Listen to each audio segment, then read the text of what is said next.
Welcome back to the Free Miles MC, and we're doing something very special today. I am going to buy my dream bike, a classic super sport motorcycle with the dual front headlight. And we're talking here about the Yamaha FZR 1000. And I already had a look at this example because I found this bike on eBay, just wanted to have a look at it, and already sat on the bike, and I wanted to buy this bike for years. I've been looking at it over and over again on eBay, and I'm feeling like this is kind of the last chance to get one, as it's winter coming. Winter is kind of motorcycle hunting season, and those bikes are getting more and more expensive. And I recently have gotten a small videography gig, so I have a bit more of a budget. We're going at this with a budget of $1,000. The bike that we're going to look at has a price of $1,350. We don't have that kind of money, so we need to bargain. This is the amazing beauty of a motorcycle. I checked if the simmer rings are tight, I checked if there's rust in the tank. Sadly, the motorcycle has been down to one side once, and also the handlebar ends are missing.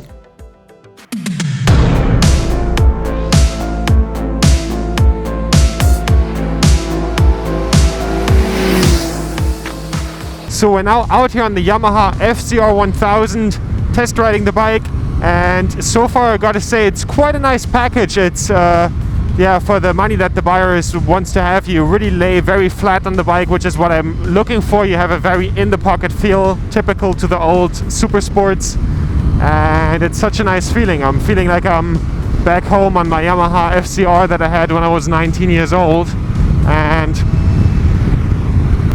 we need to be a bit careful on the old tires that the bike is having, but from what I can tell so far, it also handles very fine.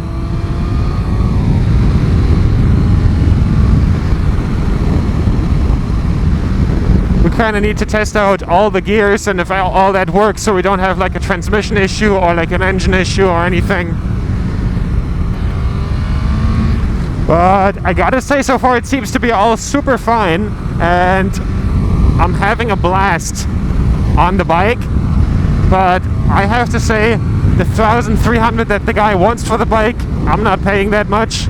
I will start into the negotiations with $800, and hopefully we end up at like $900, $950. But so far, handles nice and fine.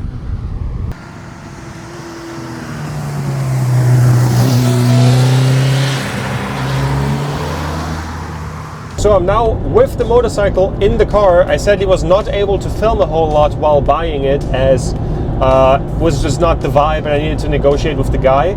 We now managed to get the bike for $1,000, which I am very glad for, and we had to build it apart to get it into the car. And for 2 times we were like, we're not getting this bike into the car, because this bike is actually a lot more complicatedly built than something like our XJ.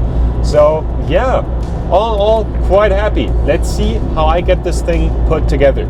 As you can see, the Yamaha FZR 1000 was way too big for the Renault Kangoo, and I'm very happy that I managed to get the motorcycle out there again with my dad without damaging it. And we don't just have to build it back together, but our appointment with the roadworthiness, the German TÜV, is in the next day.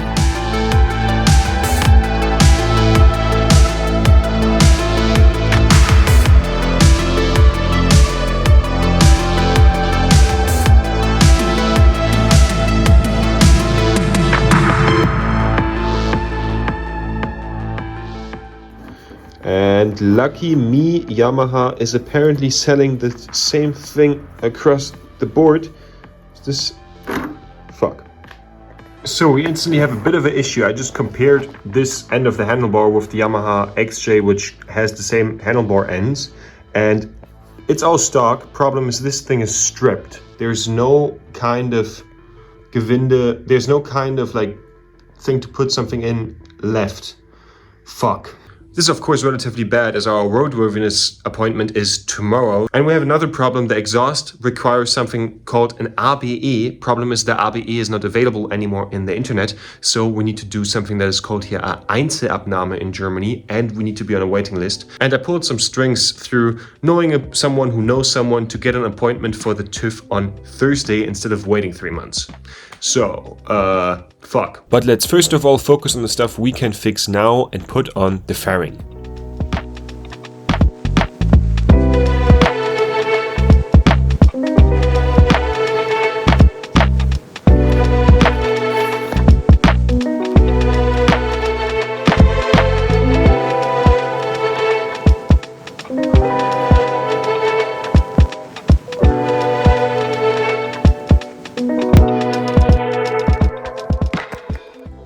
So apparently I'm quite the idiot because I just checked how many screws of what kind here are and none of this makes sense, but I had all the screws in this bag and I made it like super safe that I don't lose any of the screws, but none of this shit makes sense.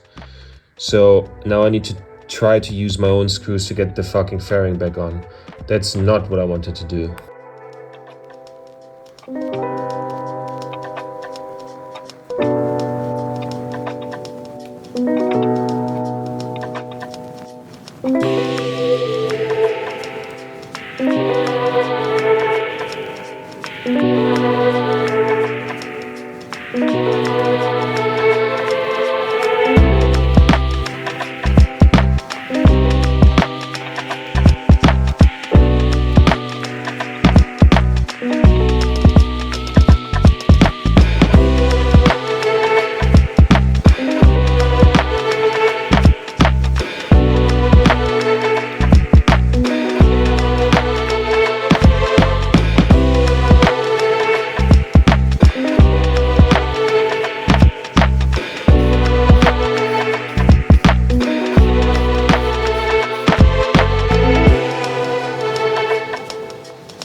So we now have to put on the blinkers. Only problem is with the blinkers that one of them has the color combination black and brown, which is odd because black or brown is most of the time the negative one. I'm guessing that brown will be the positive here as the other one is black.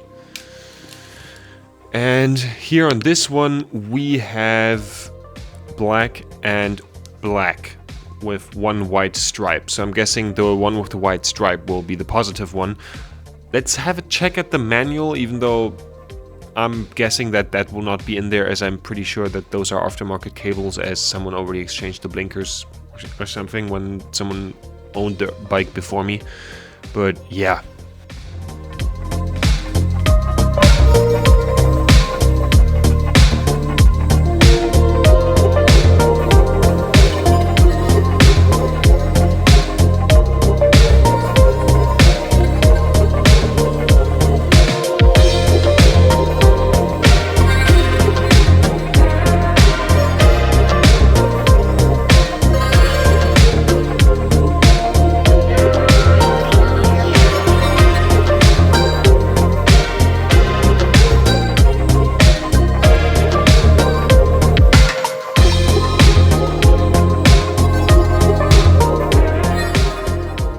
So we now still have to put these mirrors on the motorcycle. Only problem is we have a slight problem with the handlebars. And how is that related? The where you put the bar end in is completely stripped. And the only thing that I now here have that could get me through the TÜV inspection is a bar end mirror. This one. It has an E number. So I'm deciding to put bar end mirrors on the machine to get the thing through the TÜV inspection tomorrow, because it's right now 2 at midnight. Sometimes stuff takes longer and the TÜV inspection is tomorrow in the morning. Yeah, these ones were once originally supposed to go on my FZR 600 when I was like 19, because I had them on there. They were really awesome, and then a bunch of crows flew into my motorcycle, hit me all over the place, and also ripped off my mirrors. So, still luckily we have them. Let's get them on the bike. Sadly, the handlebar and mirrors didn't leave any room for the levers, so I had to take the bar and mirrors apart to get to the linker end and put that onto the motorcycle, but luckily maintaining the original look of the bike. And the next day we brought the motorcycles to the TÜV. Yes, motorcycles, the Yamaha XJ and the FZR all in one go. 1.5 liter diesel makes it possible.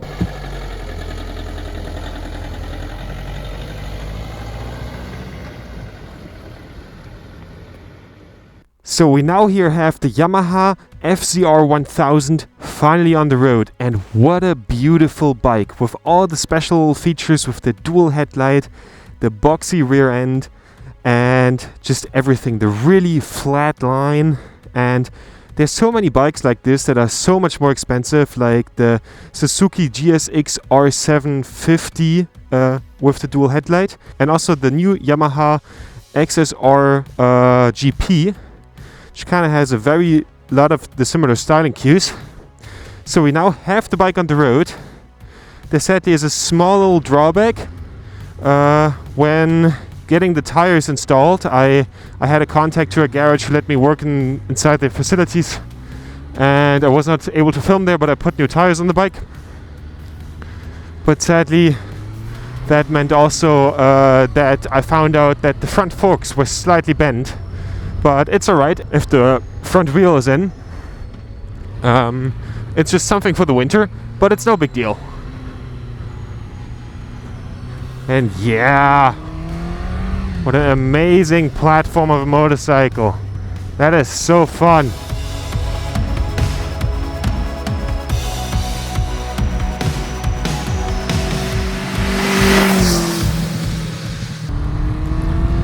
What a nice, sophisticated machine. For me, that is what motorcycle riding is about, because you can buy incredibly powerful machines, and this is also a 1000cc superbike with 135 horsepower, but in comparison to all the other bikes that you could choose, it still has this old and raw feel to it that you only get from these old, like, super sport bikes, and I absolutely love that feeling. And also, this motorcycle has an old 5-gear transmission and is built in the year 1987.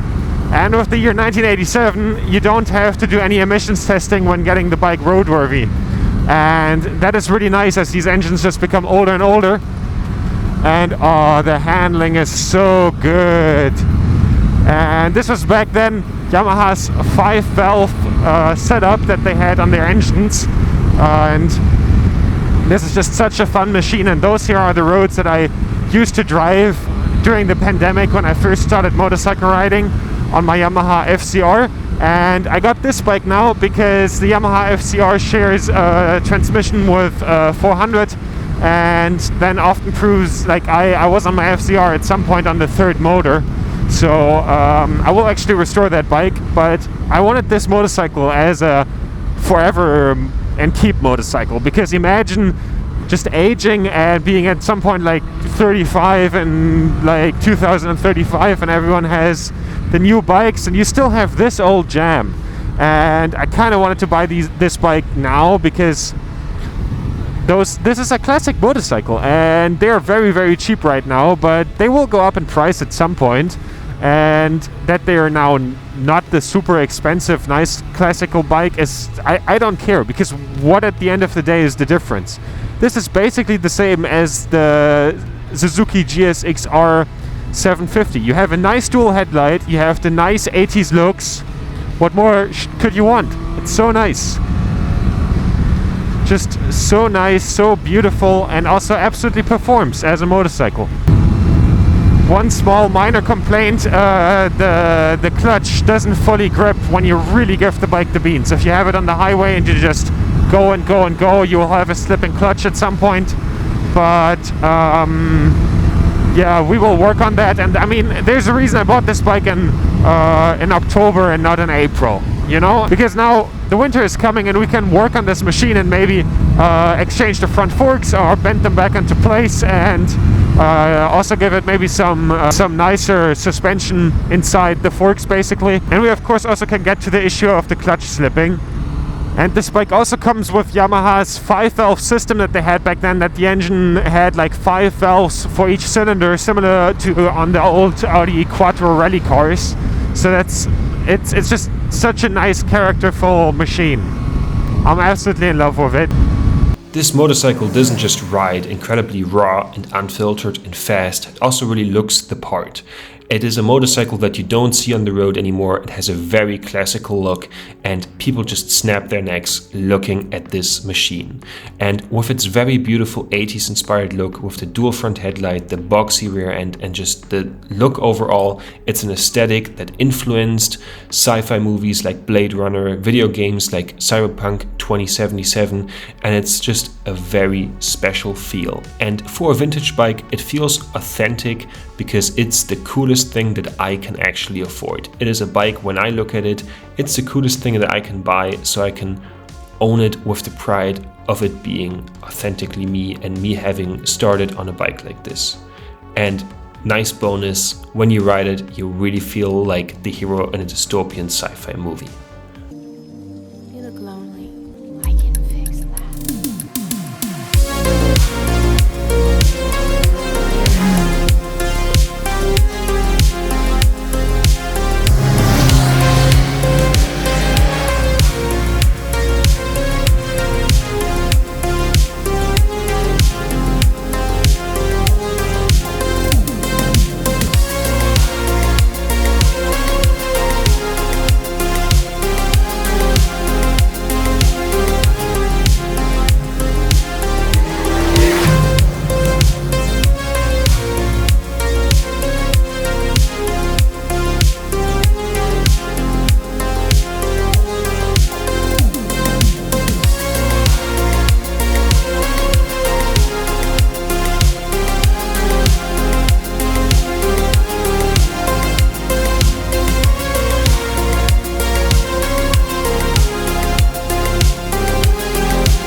Stop by later, maybe you're gonna fix something tea. You wanna grab something from the street, bring it out?